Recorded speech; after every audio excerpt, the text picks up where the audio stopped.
Next week, the 19th to the 25th of November, Break, the road safety charity in the UK, is having its annual Safety Awareness Week, and the focus this year is on speed.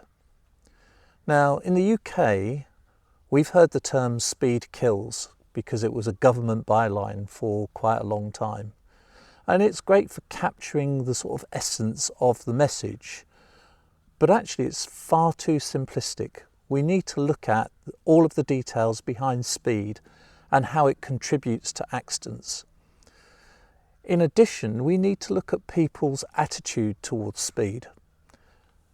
In the past, it's been quite acceptable in the UK to drink and drive. And over the years, the attitude has now changed so that it's now socially unacceptable for people to drink and drive. And we need to move towards a state in the UK where it's unacceptable for people to accept speeding. The speed at which you drive affects your perception and judgment, making it crucial to choose the appropriate speed that allows you to anticipate hazards effectively. And a hazard is defined as anything that has the potential to cause an accident. And of course, the faster you drive, the farther ahead you need to look, and the less time you have to process the information and react to that information and plan what you're going to do about the situation that you face yourself in. Now, researchers suggested that there are three types of drivers. There are compliant drivers who usually observe the speed limit. That's around about 52% of drivers.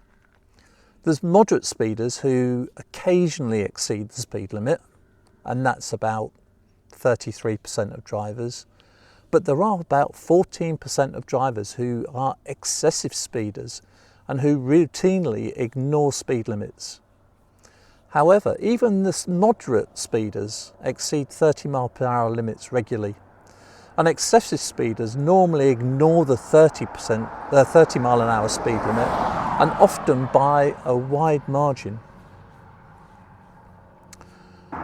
The golden rule is that you should always drive at a speed where you can stop safely within the distance that you can see to be clear and on your own side of the road, regardless of what speed you're actually travelling at. So you adjust your speed to how well you can see and the complexity of the situation and the distance it will take to stop. At 70 miles an hour, the highway code in the UK gives a distance, but it's often quite difficult for people to relate to that distance. So at 70 miles an hour, as an example, it takes about 100 metres to stop. And 100 metres is the distance between the motorway markers in the UK. There are four things that you need to remember when driving at higher speed. Your ability to take in foreground detail decreases with the speed that you're going, and it increases as you slow down. Statutory speed limits are limits, they are not targets. You do not have to achieve that speed limit. The safe speed on a road depends on the condition on that road. And I could take you to many roads around our area where you would never dream of driving at the speed limit if you wanted to be safe. And other roads where it's quite safe to drive at the speed limit in dry conditions, but when the weather conditions dictate, you need to significantly reduce your speed. And you should always drive at the speed that is within your capability.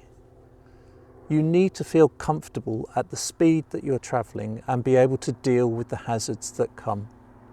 So I just want to look at some statistics, and these are from 2019, so a few years ago, but are still relevant and give the message.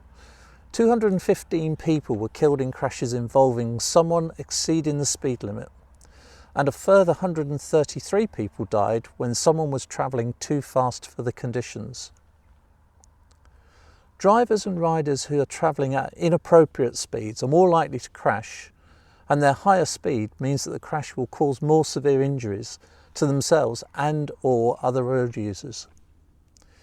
Now, inappropriate speed also magnifies other drivers' errors.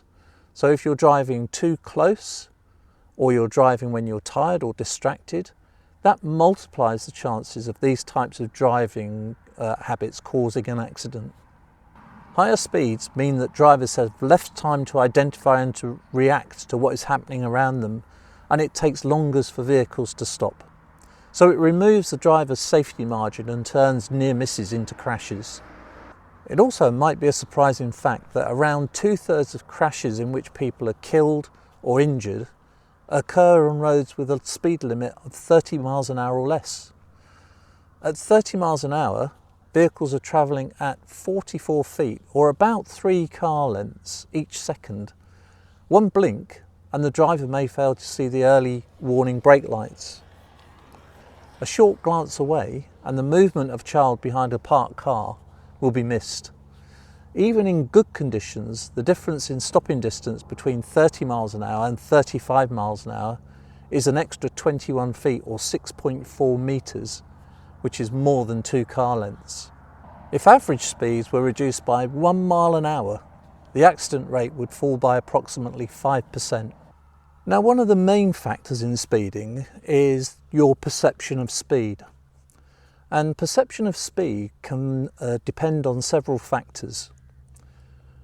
Differences in detail perceived by your forward and side vision, engine, wind and road noise, especially if you've moved from a petrol or diesel powered vehicle into an electric vehicle that is much more quiet.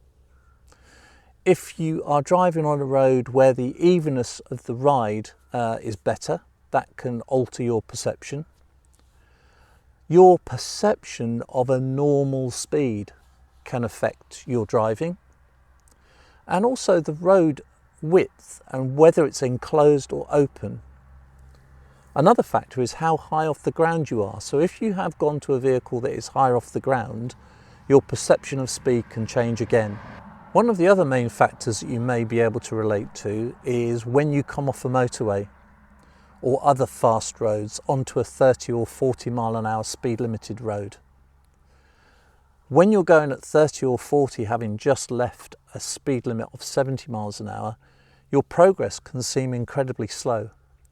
So you really need to take into account the reduction in speed and get used to that. Low visibility can distort perception of speed as well. So driving in fog, driving in rain or sleet. And now with the clocks having gone back, it's darker in the mornings, it'll be darker in the evenings. So you need to be aware of the way that you are now changing your driving for the conditions. If you're driving a vehicle that you're not used to, you may have a misconception of the power that you've got within that vehicle and your perception of speed.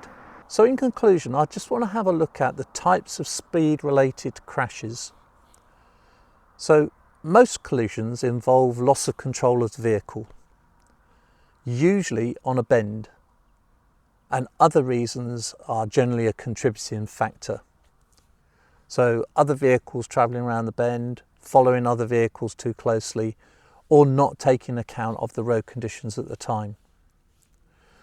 Collisions were more likely on unclassified rural roads, with excess speed being more likely on 30 mile an hour roads.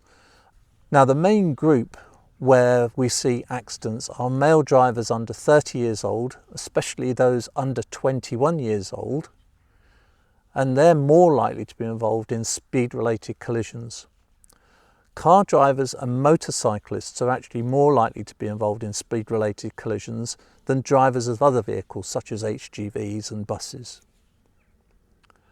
Drivers who crashed while exceeding the speed limit were more likely to be assigned a contributory factor such as aggressive driving, careless driving, reckless driving, or being in a hurry or impaired by alcohol. So as I said at the beginning, speed kills was a phrase that was used by the government to actually bring attention to excessive speeding. And it's true, speed does kill. But actually it's more contributed to inappropriate speed kill. So what you need to do is to actually drive within your capability. Recognise how you are driving, what your capability is, whether you're driving a vehicle that's familiar to you or unfamiliar, and more importantly, the road conditions that you're experiencing at the time. In some places, you can drive to the speed limit. In other places, it would definitely not be appropriate to drive to the speed limit if the conditions dictated that it was unsafe. For instance, if the road was wet, icy, slippery, it was foggy. So please think about the conditions in which you are driving and how you can deal with those situations to ensure that both you are safe and other road users are safe.